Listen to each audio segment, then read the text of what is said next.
Serait que chacun d'entre vous puisse exprimer vos modèles de succès et quelles conclusions intéressantes tirer pour l'avenir. Bonjour à tous. J'aimerais avant tout remercier la Razón et Global Media Holding et le remercier de l'organisation de cette rencontre magnifique qui s'inscrit dans la dynamique des relations entre l'Espagne et le Maroc. Notre entité s'est créée ici en Espagne en 1994, il y a déjà 30 ans donc, mais avant cela, nous avions aussi un bureau de représentation depuis 1989, ce qui représente quel a été le pari du groupe pour encourager les rapports commerciaux et d'investissement entre le Maroc et l'Espagne. La création de cette entité est en 1994, il y a 30 ans. Il s'agit d'une entité espagnole et notre objectif est renforcer le commerce extérieur entre l'Espagne, l'Europe, le Maroc et les pays africains. Et j'aimerais souligner un fait important qui fait partie du sujet que l'on va traiter dans ce panel, à savoir le co-investissement. La banque a joué un rôle très important ici en Espagne comme associé du groupe Bank of Africa pour la création de cette filiale espagnole. Nous avons eu son soutien et même du point de vue informatique. Et cela nous a aidé à obtenir des fonds, mais aussi à mieux connaître nos relations historiques. Et donc, il me semble que c'est un facteur fondamental pour chercher des co-investissements entre partenaires espagnols ou marocains. L'objectif donc principal de notre banque, nous avons la possibilité de faire des opérations bancaires comme toute autre entité espagnole avec un objectif universel. Cependant, nous souhaitons renforcer le commerce extérieur entre l'Espagne et le Maroc principalement, mais aussi entre l'Espagne et les autres pays africains, comme on a déjà dit ce matin, comme a déjà dit notre directeur exécutif. Et il faut insister et informer que nous couvrons plus de 24 pays africains grâce à notre réseau bancaire. Et notre entité, car nous avons vu que dans le marché espagnol, il y a une énorme concurrence entre banques, il faut bien se positionner sur le marché et savoir où est-ce que l'on peut donner une valeur ajoutée. Et donc, nous avons une valeur ajoutée qu'aucune autre banque ne peut apporter. Et cela a été un énorme succès, car nous avons eu des relations historiques avec plusieurs entreprises espagnoles, petites, moyennes ou grandes.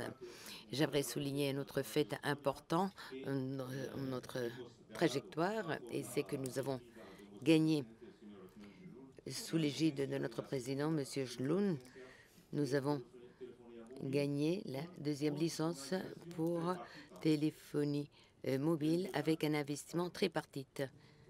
Bensida, Telefónica et Portugal Telecom.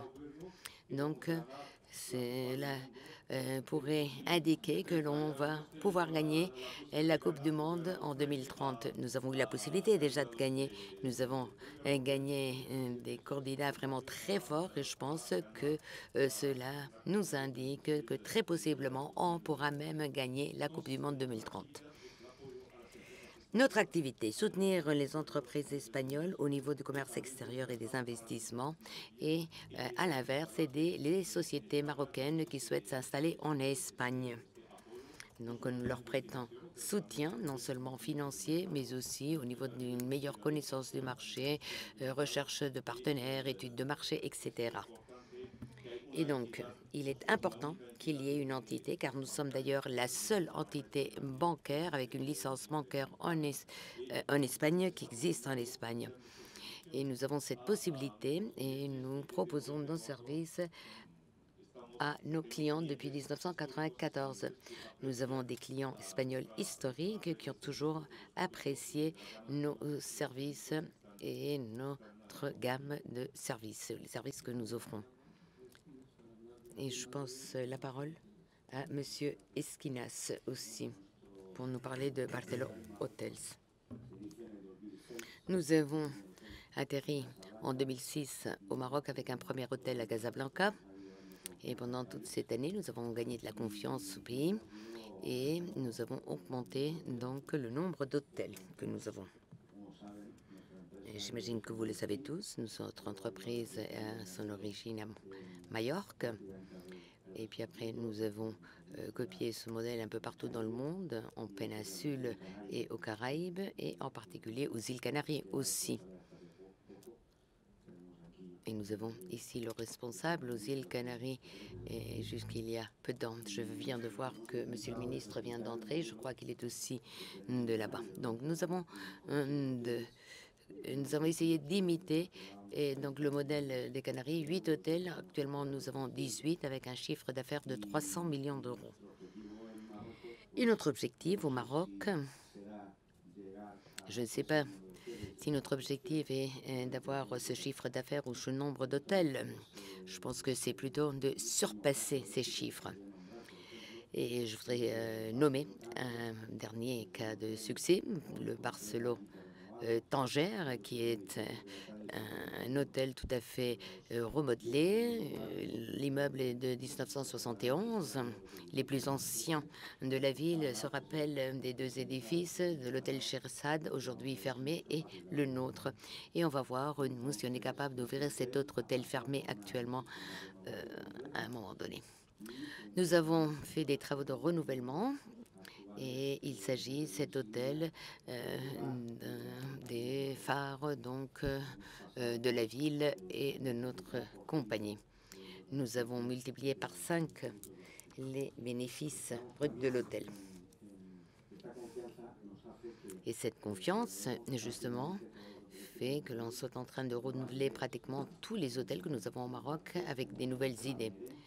En Marrakech, nous avons le Palmeraie. 300 000 mètres de terrain, 100 000 construits avec des chambres d'hôtel. Et actuellement, nous sommes en train de construire un désert qui va servir comme parc thématique, de façon à ce que le client qui nous visite, Marlin justement en parlait du tourisme d'affaires et des congrès, que cela soit un attractif il ne fasse pas se déplacer 5 heures en voiture avant d'arriver au désert et que le désert se trouve à la porte de la chambre. Nous avons d'autres projets. Nous allons trouver des nouvelles inventions. À Fès, nous avons tout à fait renouvelé l'hôtel que nous avons acheté l'année dernière. Et à Agadir, nous avons un hôtel avec lequel nous allons commencer à travailler sur un parc aquatique de façon à compléter l'attrait de l'hôtel. C'est un hôtel très saisonnier. On espère être capable de lui donner plus de vie pendant toute l'année. Donc voilà un tout petit peu le résumé de ce que l'on est actuellement en train de faire au Maroc. Monsieur les ministres, monsieur les directeurs généraux de presque tous les plus grands établissements du Maroc, c'est vraiment une fierté, un honneur de voir que nous sommes ensemble ici aujourd'hui. Et à mon petit niveau, à mon humble, on va dire, à mon humble place, je peux témoigner de partenariats qui ont été gagnant-gagnant, des partenariats constructifs que notre société, Gaïa Energy, que j'ai créée en 2009, a pu établir avec des partenaires espagnols de premier rang. Alors le premier, c'est un partenariat qui est assez original. Gaïa Energy s'est associé au groupe Iberdrola, qui est très connu en Espagne, et qui est aussi une fierté pour le Royaume d'Espagne, car c'est aujourd'hui un des plus grands acteurs mondiaux et le premier aujourd'hui dans les énergies renouvelables dans le monde. Et j'ai commencé un projet en 2009. Donc, quand j'ai monté mon entreprise, j'étais rêveur, je le suis toujours, en tout cas, j'essaie de le rester. Et donc, mon rêve, c'était de pouvoir produire de l'électricité verte au Maroc et pouvoir l'exporter en Europe. Donc, je suis parti chercher un site juste à côté de Tanger, qui est très proche de l'Espagne. Et je me suis lancé dans cette aventure. Et à l'époque, on m'a dit que j'étais un peu fou, parce que souvent, les personnes qui ont des idées avant-gardistes ne sont pas traitées de la bonne manière. Mais j'étais persistant. J'ai continué sur cette idée qu'on pouvait réussir à lier les deux pays par un projet d'énergie renouvelable entre le Maroc et l'Espagne. Et cette idée a été bien reçue par mon partenaire Iberdrola, avec lequel nous développons cet ambitieux projet d'à peu près 600 MW, c'est 800 millions d'euros d'investissement éolien dans la région de Tanger, et qui sera le premier projet qui, Inch'Allah, exportera de l'électricité verte à partir du Maroc en Espagne. Donc ça, c'est une grande fierté aujourd'hui. Nous travaillons ensemble aussi sur plusieurs appels d'offres, notamment avec Mazen, sur l'hydrogène. Et c'est vraiment un partenariat aujourd'hui très nourrissant, un partenariat, je pense, qui montre aussi que des sociétés marocaines peuvent aussi être au niveau des attentes, parce que des groupes comme Iberdrola, ce sont des groupes avec des exigences qui sont très hautes. Et souvent, on peut dire que peut-être le Maroc ne peut pas être au niveau, mais si, aujourd'hui, que ce soit les petites, mais moyennes jusqu'aux grandes entreprises, sont au niveau pour être des partenaires fiables et des partenaires de grande valeur pour l'Espagne. Et tout cela, bien sûr, ne pouvait pas avoir lieu sans la vision clairvoyante de Sa Majesté le roi Mohammed VI, qui a ouvert aussi le chemin. Monsieur Amin parlait d'autoroute. La plus grande autoroute qui a été ouverte, je pense, par Sa Majesté, c'est le rétablissement d'une diplomatie forte, de relations bilatérales puissantes. Et ça, aujourd'hui, le secteur privé, nous avons le rôle aussi et la responsabilité de suivre ce chemin. Et il a aussi ouvert le chemin des énergies renouvelables avec une ambition très très forte, comme M. Hafidi a eu l'honneur de nous expliquer. Le Maroc a une ambition forte et le secteur privé doit pouvoir y contribuer. Et c'est là aussi on peut voir que le secteur privé espagnol a un très très grand rôle à jouer dans ce créneau, car il est leader mondial. Aujourd'hui, on ne le dit pas, mais je crois que l'Espagne a presque 35 gigawatts d'installés en renouvelables. C'est exceptionnel. Et j'ai fait mon petit calcul. Si on le mettait, si vous voulez, on le relativisait au nombre d'habitants, l'Espagne serait le plus grand pays renouvelable du monde. Parce qu'on prend les États-Unis et la Chine, c'est beaucoup, beaucoup d'habitants. Mais si on relativisait par habitant, c'est vraiment extraordinaire.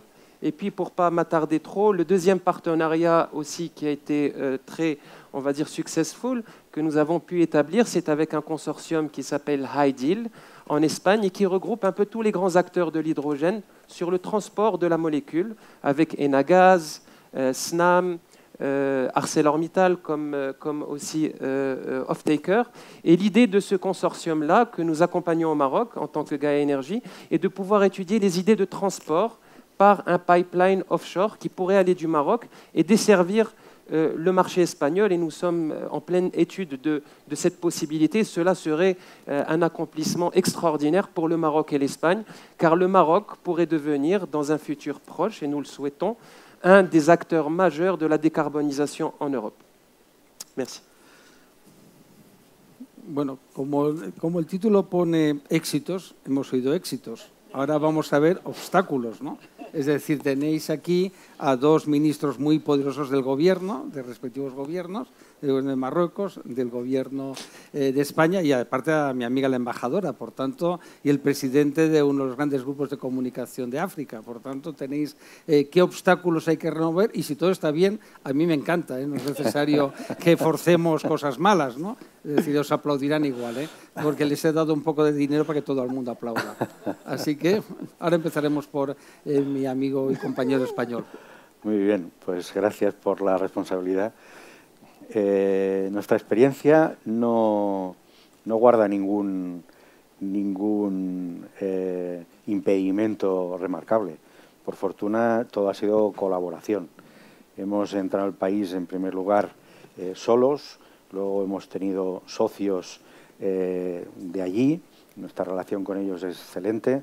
Estamos en Casablanca con el grupo Tequida, estamos en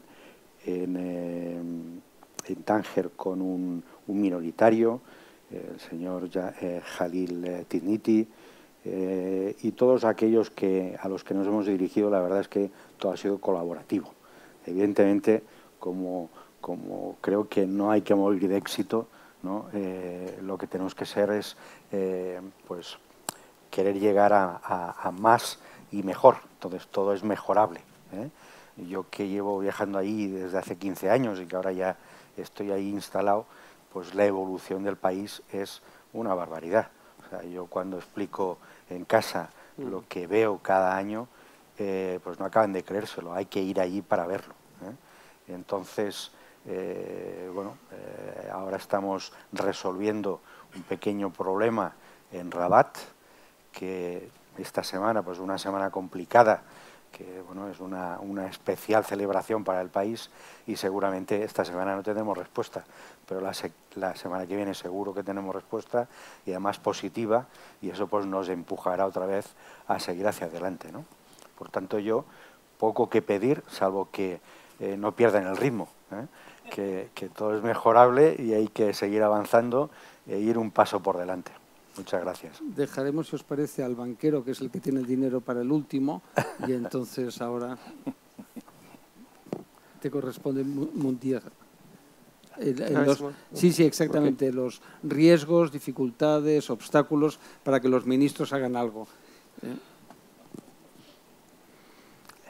C'est une responsabilité délicate que je vais essayer de prendre avec beaucoup de tact. Écoutez, en tout cas, dans le secteur qui me concerne, qui est l'énergie, qui aujourd'hui, on se rend compte, dans la conjoncture actuelle, elle est centrale et elle est même l'essentielle. D'abord, une bonne chose, nous sommes tous animés ici, entre les acteurs espagnols et acteurs marocains, de bonne énergie interne.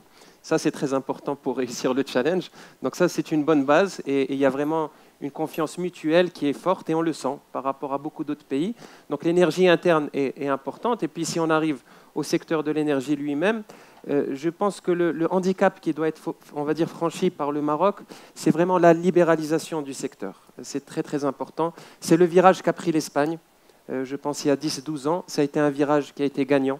C'est un virage qui a permis un développement extraordinaire de toutes les filiales dans l'énergie, que ce soit renouvelable, le transport, l'émergence d'acteurs internationaux. Donc c'est extraordinaire de voir un pays comme l'Espagne qui aujourd'hui voit des moyennes entreprises s'exporter aux quatre coins du monde et qui font le métier de développement et qui sont numéro 1 au Chili, numéro 2 en Australie, etc. Et tout ça, ça a été possible grâce à la libéralisation du secteur qui a permis de créer des champions. Et aujourd'hui au Maroc, on est vraiment, on va dire, à ce virage et on a vraiment, il est essentiel qu'on puisse le réussir. Parce que, comme l'a dit Hafidi, l'a exprimé clairement, le potentiel est là. Moi, je dis souvent dans mes interventions, et c'est un rêve que je défends, que le Maroc pourrait devenir la prochaine Arabie saoudite de l'énergie verte. Et ça serait un modèle extraordinaire de voir l'inversion des rôles entre le Nord et le Sud, où un pays du Sud, qui serait représenté par le Maroc, pourrait fournir une des plus grandes parts de l'énergie décarbonée dont a besoin l'Europe.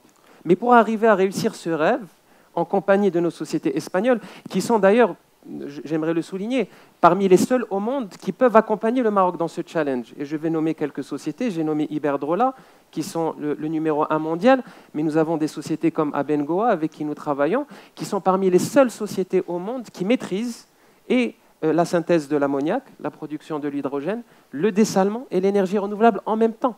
Et ça, c'est très rare. Et il n'y a que des sociétés espagnoles aujourd'hui qui sont arrivées à cette maturité et à ce niveau-là. Donc le Maroc aujourd'hui a besoin d'une ouverture pour que le secteur privé puisse prendre sa place d'une façon plus prononcée et accompagner, parce qu'il ne s'agit pas de concurrencer, il s'agit d'accompagner les secteurs publics vers cette transformation. Et ça, c'est un virage qui sera un grand changement. Et donc c'est un peu le message que j'aimerais ici partager et souligner. Et finalement, comme il a les deux perspectives de banquier, connaisseur des préoccupations des entreprises, connaisseur du Maroc, de l'Espagne, c'est à vous d'avoir la dernière intervention. Je suis optimiste par nature, je vois plus d'avantages que d'obstacles et la qualité des rencontres ici, la qualité de ces échanges nous montre qu'il ne va pas y avoir d'obstacles. Et d'ailleurs, pour tous les freins, il y a des solutions. Si les choses sont faites d'une manière professionnelle, nous allons toujours trouver des solutions pour surmonter les obstacles ou les freins. Mais j'en reviens aux opportunités. Lorsque je regarde le bilan commercial de l'Espagne avec le Maroc, au niveau des investissements, je parle, nous voyons que c'est plus de 20 milliards d'euros de flux commerciaux, c'est-à-dire au Maroc, il y a des clients réels. Et que recherche un investisseur? En premier lieu, un marché. Donc, le marché au Maroc est un marché réel qui existe. Il y a une connaissance parfaite entre l'importateur et l'exportateur. Cela peut être aussi au niveau de l'investisseur de l'Espagne. Et ça, c'est un facteur d'opportunité pour encourager les co-investissements hispano-marocains dans les deux pays. Le produit espagnol est très connu au Maroc et cela fait longtemps d'ailleurs que c'est le cas. Nous voyons que ces 3 dernières années, il y a une augmentation de presque de 45% des flux entre le Maroc et l'Espagne. Cela veut dire qu'il existe des opportunités et qu'il faut les prendre au sérieux. Il y a aussi des possibilités de financement, d'accompagnement.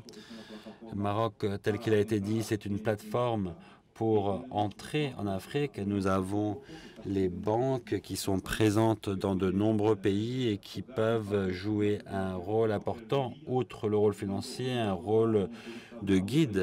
Lorsqu'un investisseur, un touriste va dans un pays qu'il ne connaît pas, il a besoin d'un guide professionnel pour ne pas se perdre en chemin. Et c'est pareil pour les investisseurs. Donc nous avons cette possibilité, nous avons nos portes ouvertes à Madrid, dans notre ambassade. Ça peut être utile pour entrer sur le territoire du Maroc et de là aux autres territoires africains. Mais en tout cas, il y a beaucoup d'opportunités. Il faut en tenir compte au moment d'investir. On recherche 3 rentabilités dans les investissements. La rentabilité financière pour l'entreprise, bien sûr, il faut un retour sur l'investissement, un retour aussi économique pour le pays, car cela crée une richesse économique, mais aussi une rentabilité sociale. C'est la création d'emplois et encourager le bien-être des employés, des travailleurs. Les investissements, donc, sont une équation à triple variable. Donc, merci beaucoup. Sur ce, nous allons conclure ce premier bloc et maintenant, nous allons passer à la clôture de l'acte avec le ministre de l'Industrie. Merci beaucoup.